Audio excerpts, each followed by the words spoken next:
nerds. This is Scene and Nerd. I'm your host, Sarah Belmont, and with me, as always, is our Mr. Producer, Will Polk. How are you doing tonight, Will?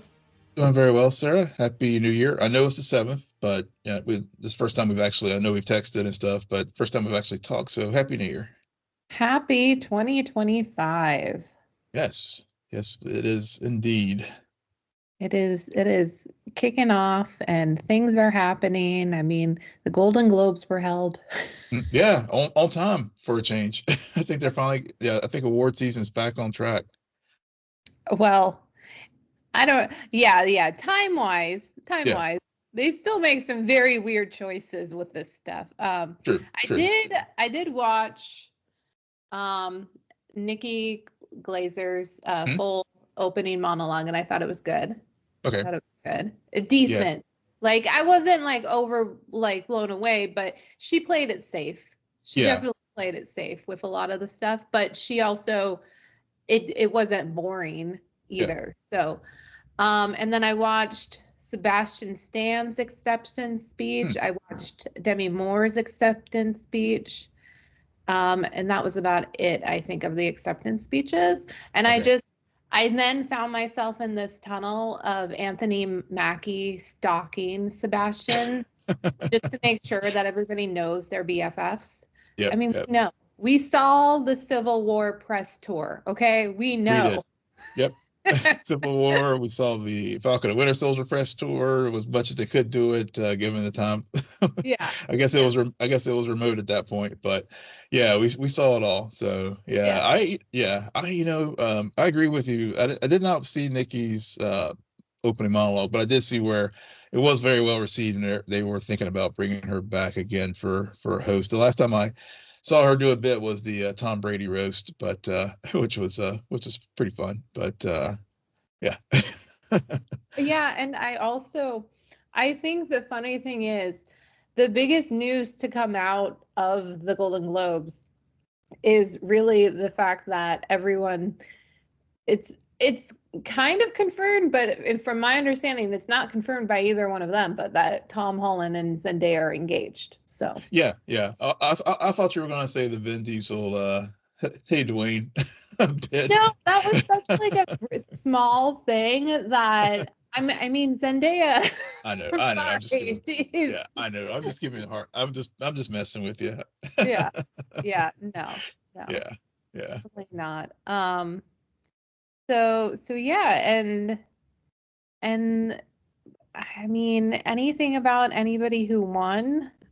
No, I mean Shogun, which give me my opportunity to remind everyone that was my number one show for the year of 2024.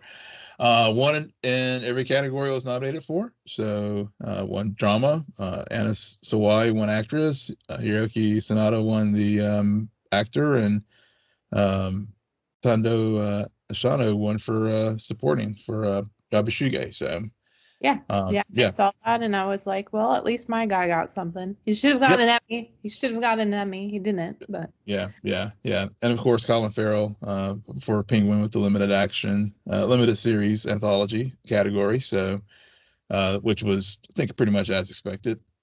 Yeah. There was no way. Did Christina get it for? No, she did not. Okay. She did not. I can't remember who won in that category. I don't have the list in front of me right now. I'm going through the list, but this is just organized in a very Jodie Foster won it for True Detective. That's right. That's hilarious. Yeah. That's so sad. But Penguin and yeah. Yeah. Yeah. But it's funny to me. I will admit, I forgot to mention how I watched Kieran Culkin's speech too. But for some reason, the clip I watched, because there's no way I'm watching the full thing. I'm watching clips, people. Mm-hmm. The clip I watched didn't really have like the announcement. It just showed him getting up there. So I didn't really understand. This is hilarious. This is how much I pay attention, people. I was like, Succession has been gone for a while. Why? I mean, yes. And then it dawned on me, like within the first 10 seconds, because he does thank Jesse Eisenberg that it was for the movie A Real Pain. Mm-hmm. But I was just, he's somebody too who he did the Actors on Actors studio thing with Cole. Oh my God, I'm blanking on his name. I want to say it's Coleman. Oh, Coleman Domingo? Domingo, yeah. Yeah. Those two. Wow. That was very entertaining to watch. It's one of the better of the Actors on Actors because Kieran will literally say whatever he wants. And Domingo is clearly amused. Clearly just and also very inquisitive. Yeah. So you have somebody who likes to ask questions and can ask some really good ones. And then you have someone who could just takes the question and turns it into something else. And then you go into like it's a great pairing between two people, like really, really good. Like there's Sebastian Stan and Anthony Mackie chemistry. Oh, this is something different. Okay. But still good.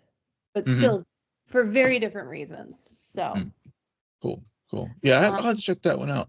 Yeah. Yeah. I was at least entertained by it. And you just every now and then you just forget how long Kieran has been in the industry. Yeah. I mean, every now and then I think about the movies from my childhood that he was starring in as like a teenager, and I'm like, that's the same kid who grew up to be to play on Succession? That's not weird at all. Oh man. All right. Substance didn't win, right? No. It did not. But obviously Demi Moore won her first award for any category. Okay, Amelia Perez won. Yeah, that's right. Got it. Okay.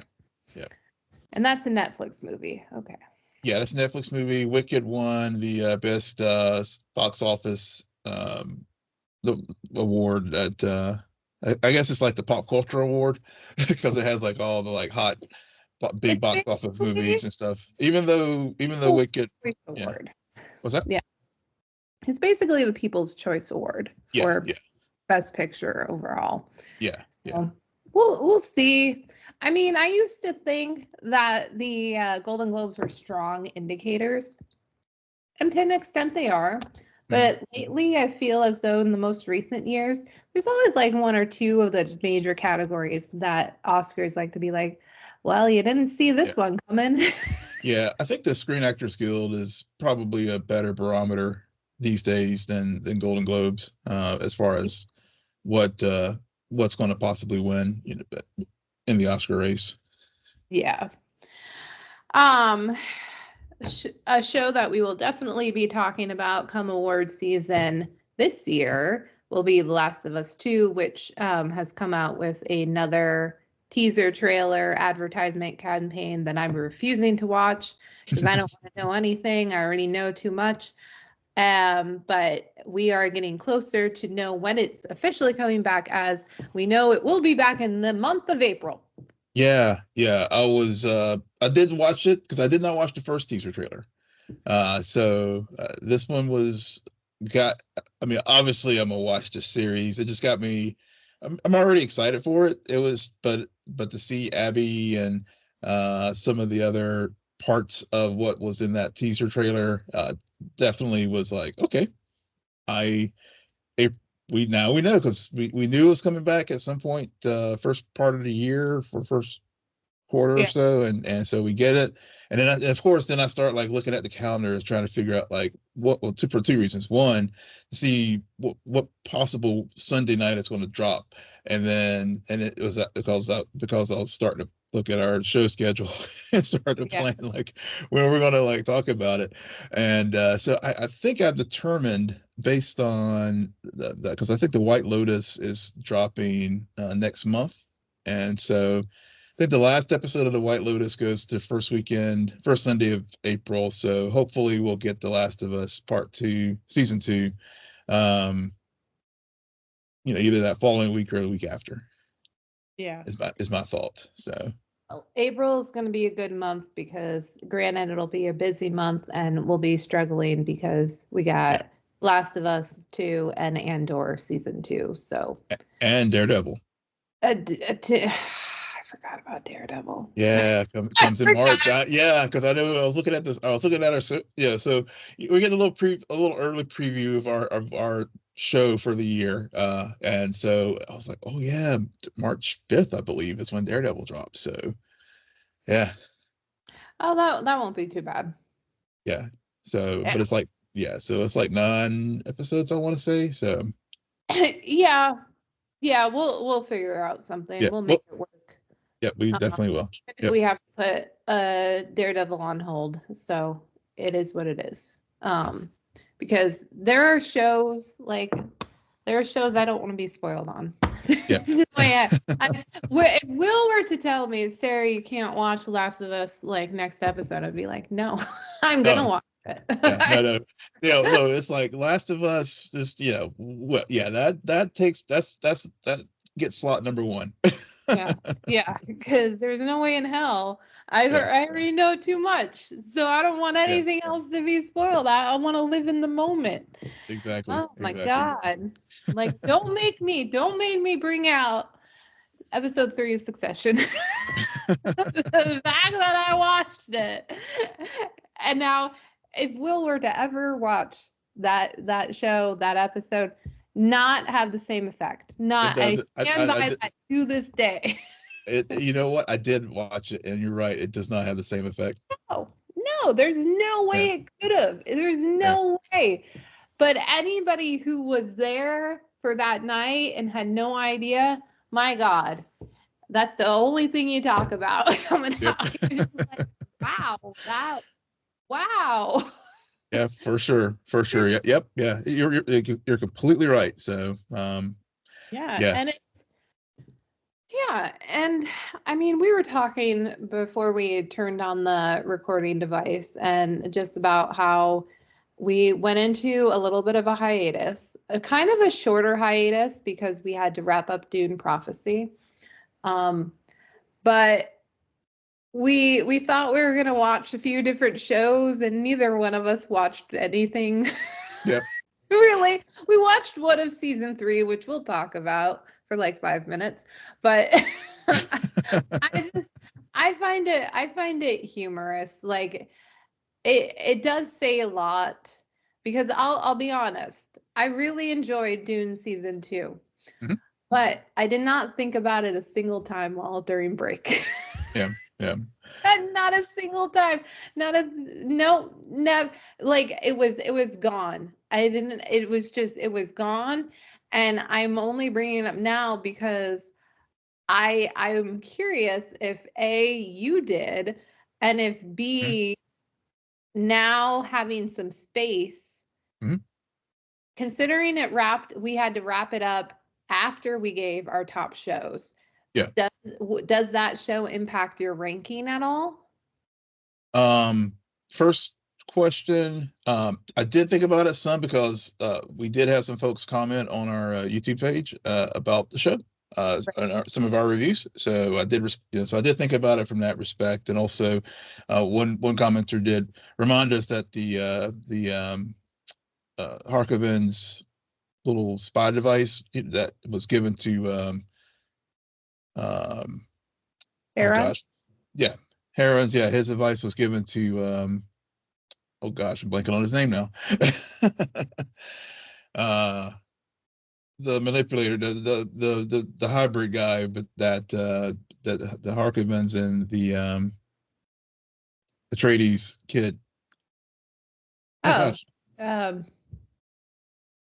that guy. I know who that guy. Yeah, that guy. Yeah, that guy. So to answer your second question, no, it did not impact my rankings because I can't remember a very pivotal character's name, even though I really enjoyed the series. Yeah. It's in the moment you enjoy it. But then go afterwards. You're just it's the true test. If something really resonates, or if something is just spectacle and entertainment for just like I mean, it's a good story. Mm-hmm. I still think about The Penguin, and I'll probably be referencing that show for a while. I mean, longtime listeners know when a show resonates with me, I pull it. I pull it so much. I go in the deep well. And the funny thing is, it used to be because I would watch shows over and over again, but now, like over the last few years, it's very, very, very rare that I rewatch something. Very rare. Yeah, same. And when I say rewatch, I mean like full sit down, entertain. I don't mean just throw on because it's easy and like white noise. No. So there's a big difference there. But I also did see, I mean, speaking about things we watched over break and Golden Globes, kind of, even though I don't think they won anything, did watch the Complete Unknown. It was an obligation. My mom really wanted to see it. I was like, this is a lot. So what I will say about that movie is I don't know what was all the hype with Timothée Chalamet. I don't. I think, and don't get me wrong, I think he's a fine actor. Like he didn't disappoint, but I don't think the performance was like, oh my God. Mainly because I don't think it's a complete movie. It ends in the most bizarre spot.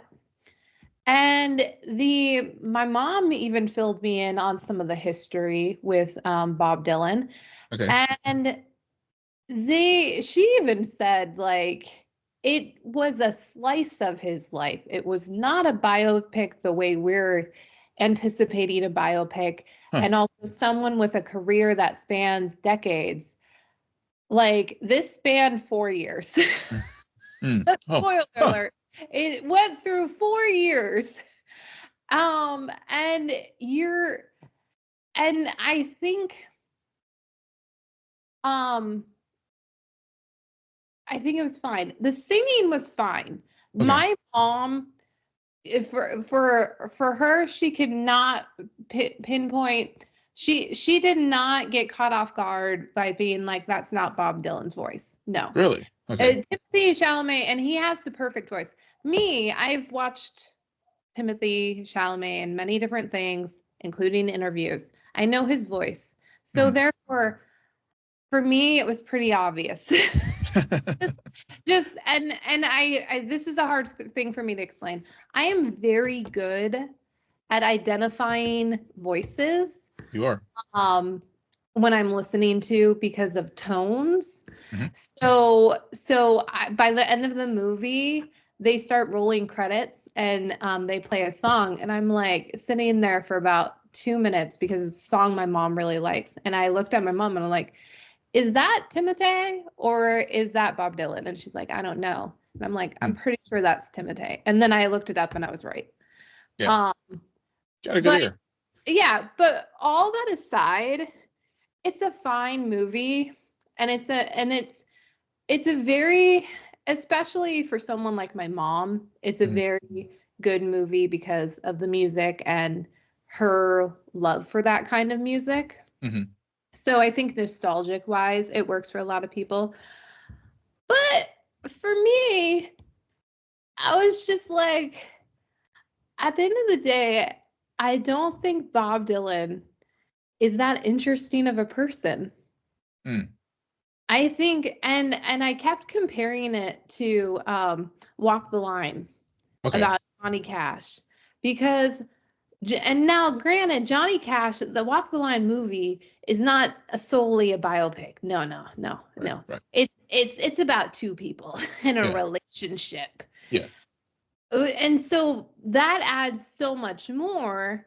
While this movie is really about one person and also arguably also about a movement, but it's not that compelling because I don't think a lot of people know a lot about Bob Dylan's life, because coming up based on what I saw, I'm like, oh, he's a really private person.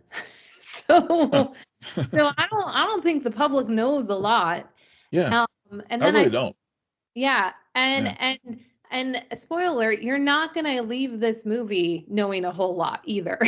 You're really not. So I mean,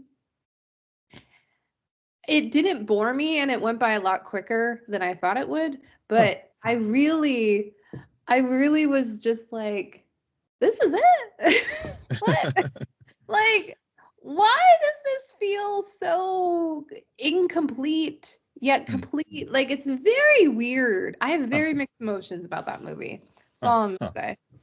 Okay, cool. Yeah. Yeah, I was trying to go see Wicked on my birthday, but still, I mean, that movie has quite legs. Even by the 30th of December, it was still quite a few seats sold out at the main theater here in town, and then my wife was just like, there was like a like 8 o'clock show or whatever, and she's just not she was like, I was like, it's a 2.5 hour movie. And as soon as she heard that, she was like, we'll just wait for streaming. I was like, come on. People are already watching it on Apple TV. Yeah. So I am looking forward to it because I do like musical theater, musicals and musical theater and that as well. So I am looking forward to watching that. But really, the only thing as far as new I watched over our break, I did watch a couple episodes of Creature Commandos. Hey, I got it right. And yeah, for the longest time, I've been calling it Creature Comfort, thinking about the Nick Park movie, which actually I do want to watch. That's another thing that I am going to watch probably this weekend is Wallace and Gromit Artemis Fowl. Just dropped on Netflix, I think last weekend. Um, but other than that, I didn't really watch anything new. Yeah, I watched. It was a lot of football. A lot of football was watched, but that was about it. I watched a K-drama that I had been wanting to watch since probably like June of last year.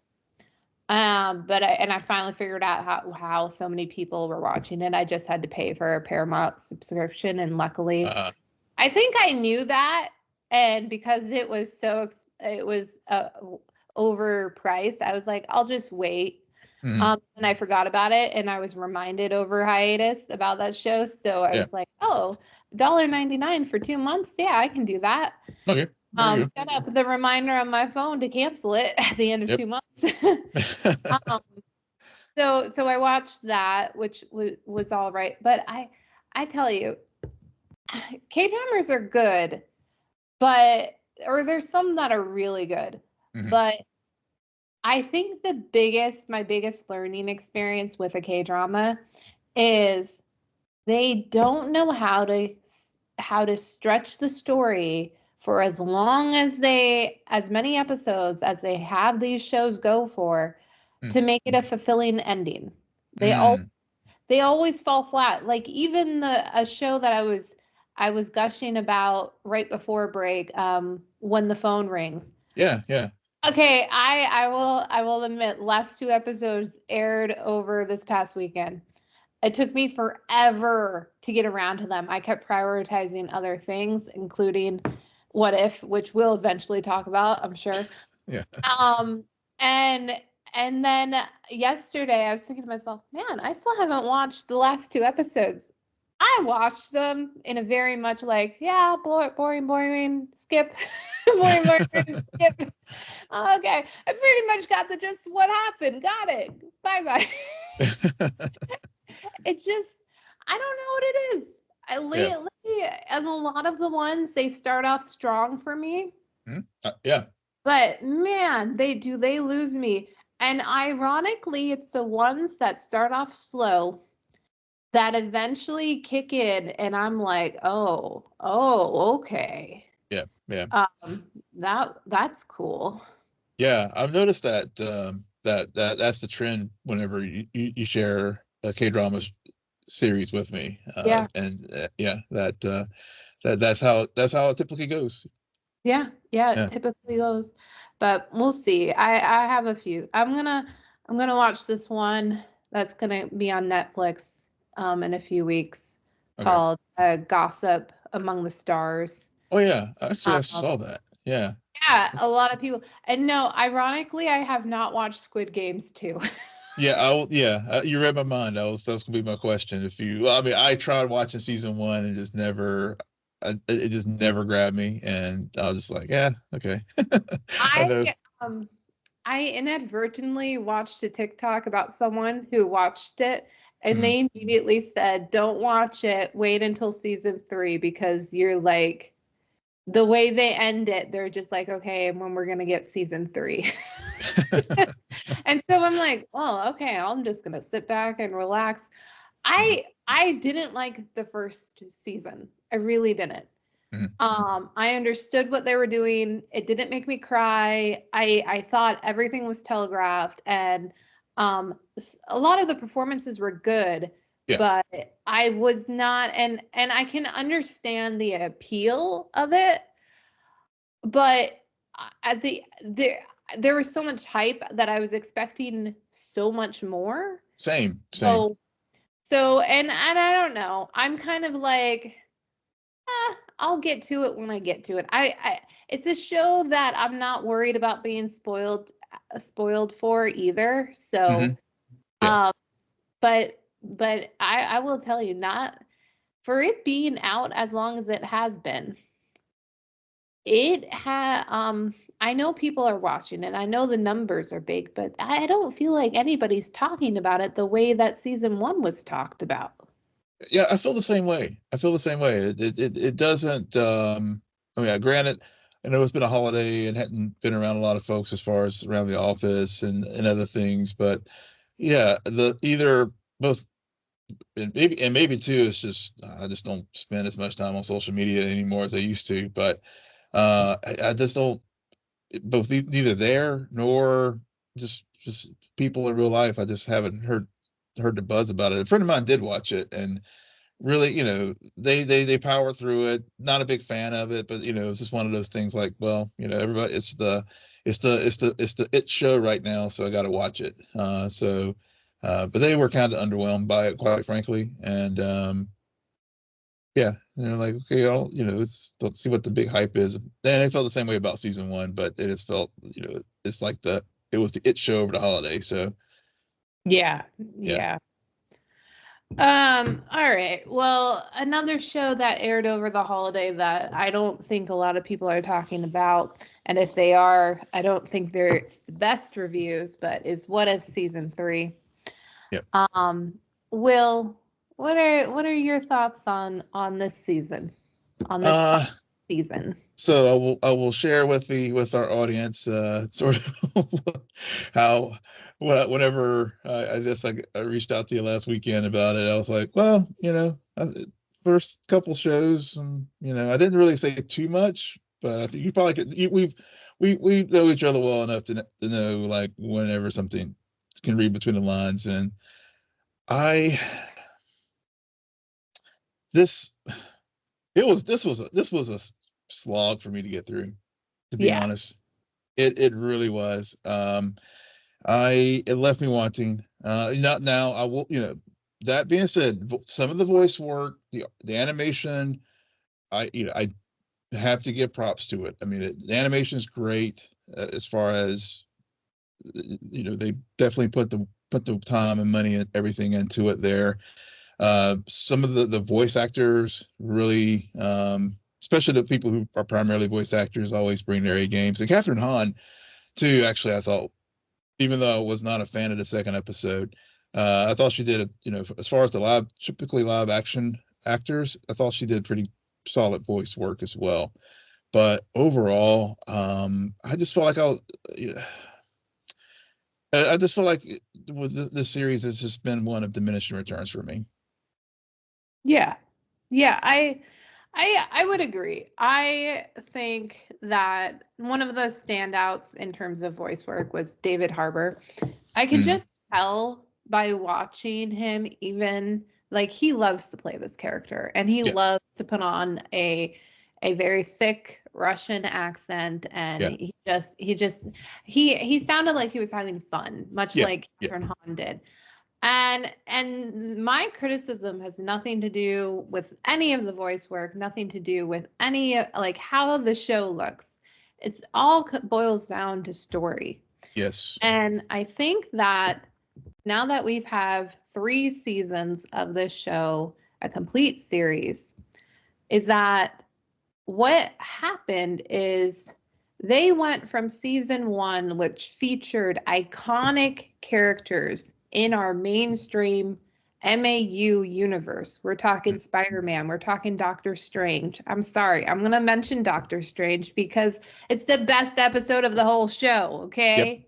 Yep. Season 1, we all know, okay? You got your Spider-Man, you got your Thor, you got your Black Panther, like iconic characters that we already know. Mm-hmm. And then you're going to see them enter these other worlds that we already know. And those stories were interesting, and it really was like they were asking the question, what if? Mm-hmm. Now, season 2 rolls around. A little bit mixed. Granted, they had a very good arc, especially towards the end with Captain Carter. Yeah. Okay. Season 3.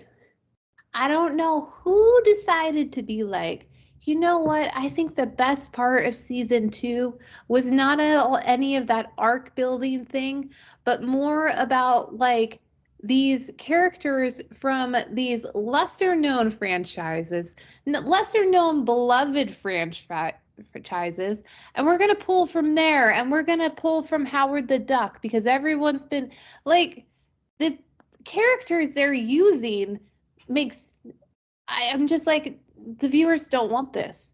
Yeah. I mean, the first episode was about, okay, Bruce Banner. Love Bruce Banner. Mm-hmm. Love Captain America, aka Sam Wilson. Mm-hmm.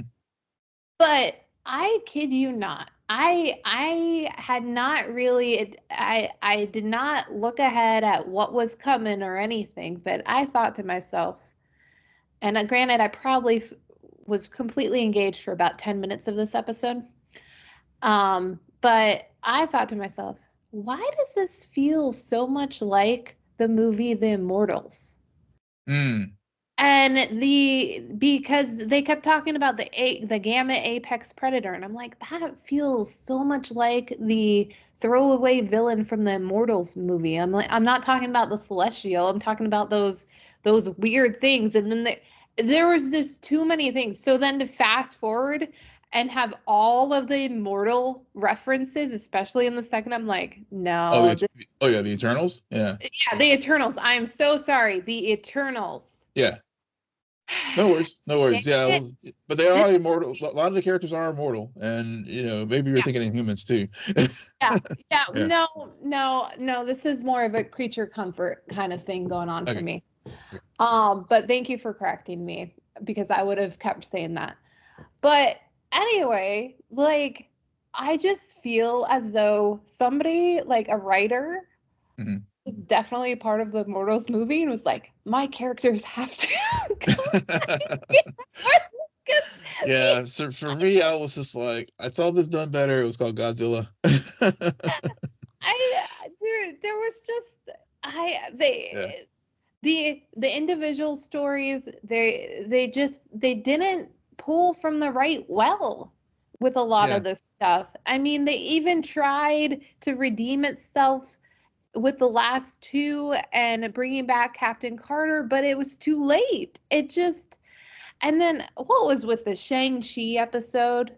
So actually, I like the Shang-Chi episode 1872. That Western, actually, that was one of the ones I did like. I don't know, because that's one of the, I guess, to your point about, and I think that was part of the problem for me as well. Like, well, the first episode I just felt like was just overstuffed. They were trying to like, they were taking the what if premise, and then whenever like Sam and Bruce were doing the on your left, and that was like, okay, it just felt overdone, overused. Predictable. Like, I just felt like the first episode was just, and I think thinking back over the 3 seasons, the first episodes have been kind of shaky.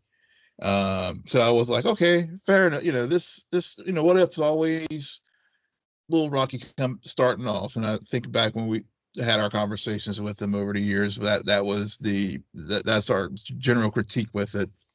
But then it just like, that one just like, but overall, like to your point, they were using a lot of these phase for characters that in many cases just didn't pop with us when we saw them in live action, or if they did, we had we haven't had the time with them to be invested in them like the phase 1, 2, 3 characters, because to your point, even though I wasn't a big fan of the episode with Bucky and the Red Guardian, but it was a good pairing at least.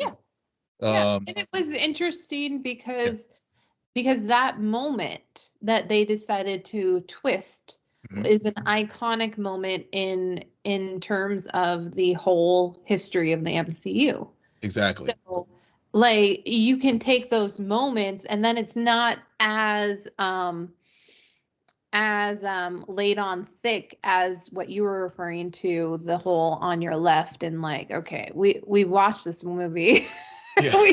Like these references that we get them, but they're too on the nose. They're not as subtle. And my whole thing with the Shang-Chi episode is mainly in terms of the season, context-wise, I'm just like, why? It felt like such a pause. Granted, you can argue like it's a needed refresher, like break from all of the other stuff. And I mean, I just don't understand, because the big arc in season 2 is really them and Captain Carter. Yeah. And so it felt like by towards the end of this season, they focused on trying to get a new rally the troops, a few, maybe like one or two, like, okay, one, the duck. The duck, yeah. Birdie, yeah. because was it a season 1 or a season 2 episode with Storm, or did they just throw that in there? They threw that in there. This was her first appearance, and I guess they could do so because since we do have X-Men 97, I think they were just like, okay, we can start introducing some of the X-Men. We have that. We have Wolverine in the MCU now, so we can start pulling these characters in. I at the end of the day, I really don't. I don't think they chose to draw from the right wells. Mm-hmm. I don't think that because Captain Carter, in a way, really by the end of season 2, is like the face of this show. Exactly. Yep. I'm sorry, she's the face. Nobody cares about the Watcher.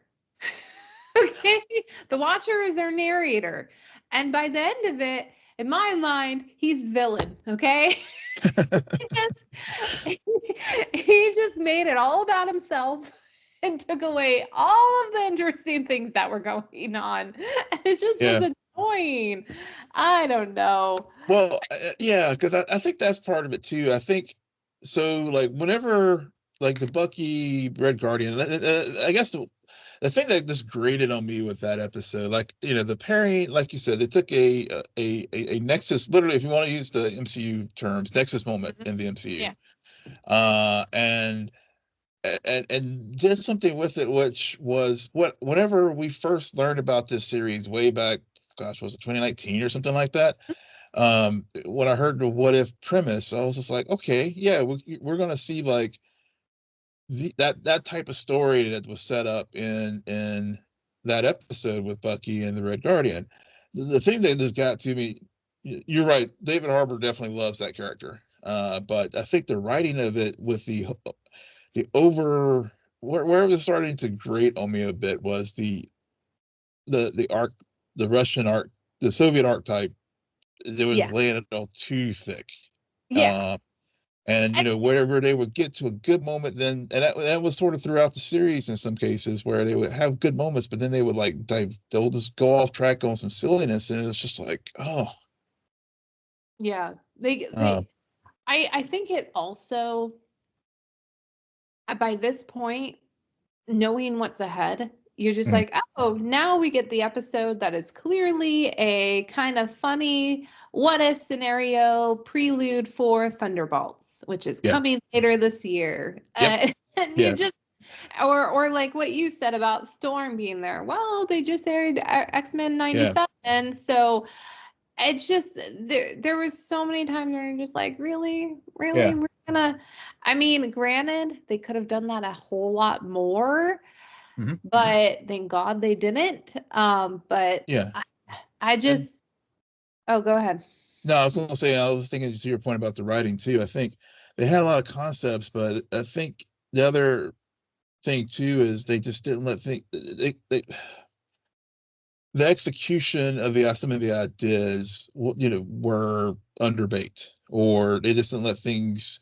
I think the episode, like when the celestial, like the emergence happens, and we have Quentin Beck picking up the remnants of the Earth, and we get all these, we get the we get Wong and Okoye and some of the other, and Riri, and it's an interesting premise, but all the moments don't it just, they like, Riri's supposed to be this like brilliant scientist and stuff, but I just didn't see it in that episode. And or they would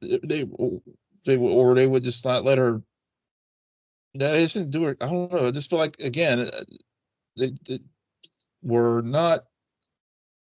Yeah. We don't know these characters well enough yet to like do a to like either feel invested in them, or understand their motive, or if you put them in a what if scenario, I just don't feel like they've been developed enough, and I don't think these episodes developed them enough with the writing to really like help us get to know these characters even further, especially when you consider you're going to have an Ironheart show coming out later this year, and other things as well. So part of me felt like, and maybe you were touching on this a little bit too, is I just felt like this was a commercial to get me for the next few phases, to get me to the next movie or TV show.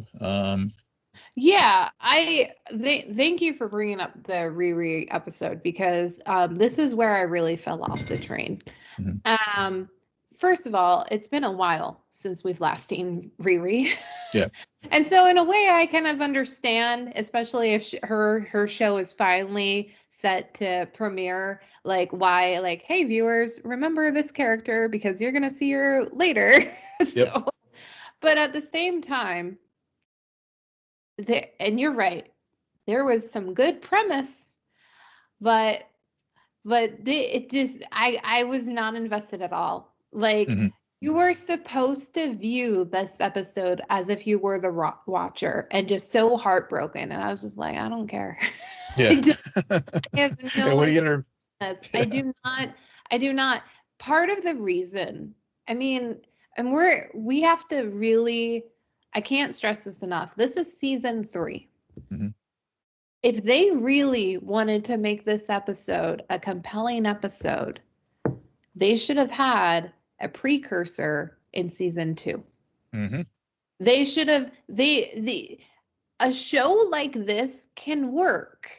Yeah. If you really have the vision for a full thing. And I thought they had that with Captain Carter. Yeah.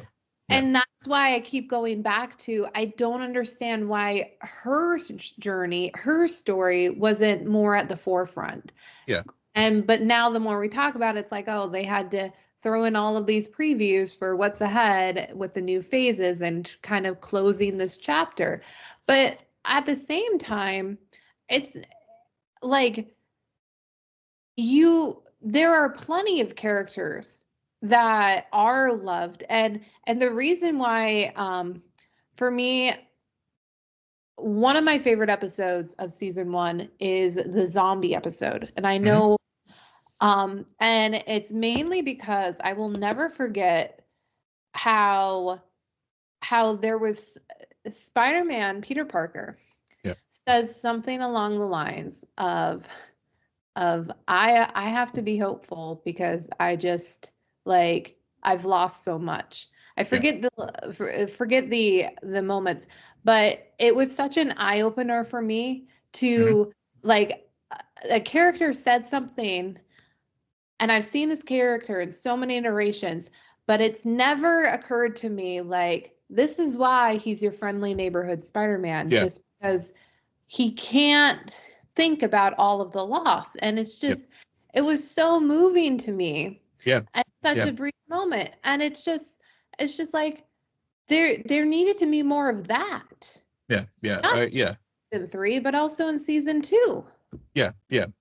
Yeah. That's that. I remember you bringing that up, and you with even when we discussed season 2, I think that you brought that same point up, and you're right. I mean, I think that's why I said I think this show it's good that they're ending it, because I think it was starting to get to the point of diminishing returns, and I felt like whenever Captain Carter, by the time we got around to episode 7 and 8, with whenever she does reappear, when the Watcher, I just felt it felt tacked on. Yeah.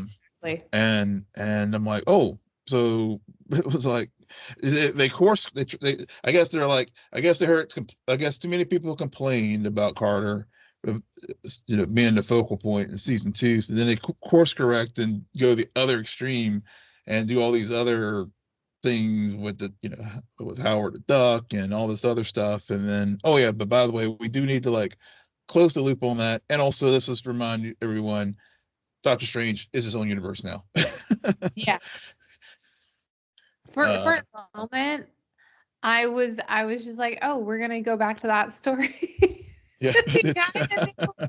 Really, I was so happy, and then I was quickly demised. But it was completely tacked on, especially considering her whole introduction is the ending of the I'm blanking on her name, but from Guardians, her episode in season 2. Oh yeah. I know you're talking about. Yeah. Sorry guys. We were on a hiatus. Yep. Our listeners are like, yeah, but you guys. Was it Nova? Was it Nova?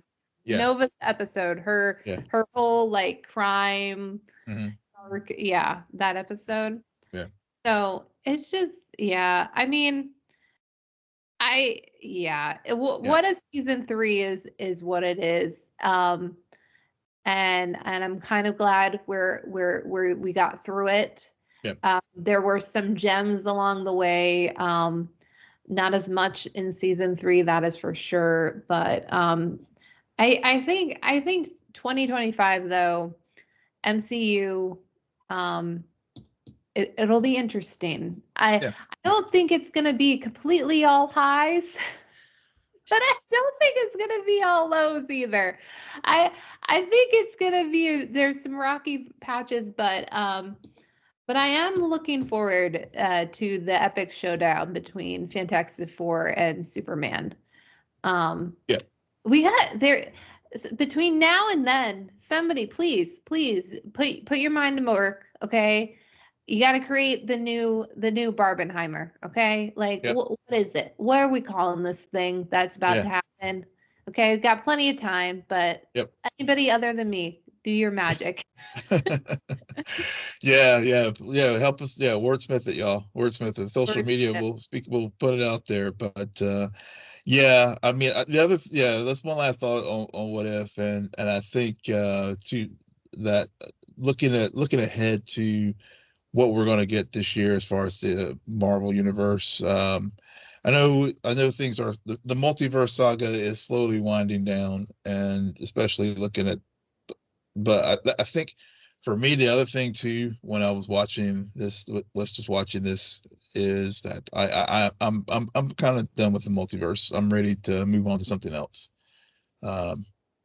Well, good luck watching RDJ play Doctor Doom. Yeah, I know. Chris Evans, in some way. shape, or form. Yeah, I will say, as I mentioned to you, I mentioned earlier while we were talking tonight, I did watch Creature Commandos, and I have to say, DC, I think DC Studios is going to be, I think they are going to come out with some good stuff. I mean, I did enjoy the 2 episodes that I watched, and I'm planning on finishing up that series. And I was just like, watching that, and then I came to this, and I was just like, oh, as far as my animation over the holidays, and I was just like, there's more times than not I was like picking up my phone, seeing what else is on right now, what's going on in the world right now. Yeah. I mean, of course they're going to be on the upswing. They were on the low for so long.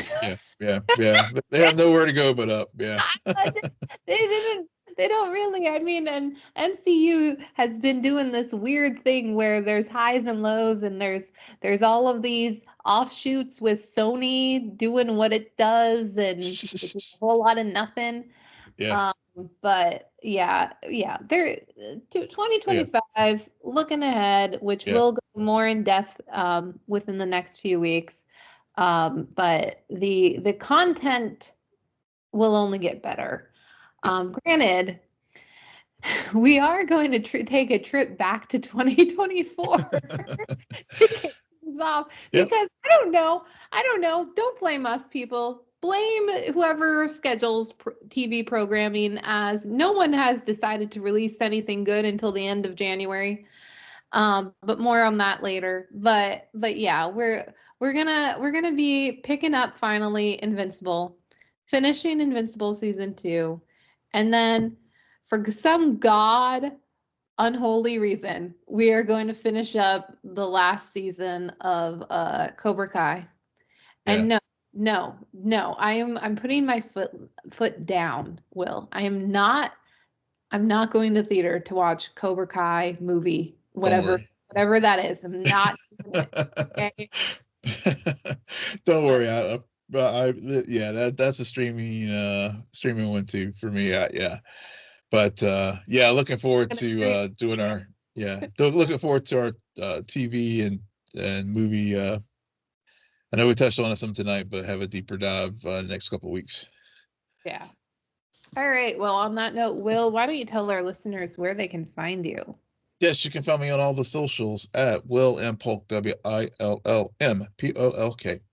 And you can follow me at SJ Belmont, SJBLMONT. Please follow our crew on X, formerly known as Twitter, at Cena Nerd, on Blue Sky at Cena Nerd, and friend us on Facebook, follow us on Instagram and Threads at scene_n_nerd, and visit our website, www.scenanerdpodcast.com. But most importantly, rate, follow, and comment on Apple Podcasts, Spotify, YouTube, or wherever you get podcasts. Good night, Geek Out. You're welcome.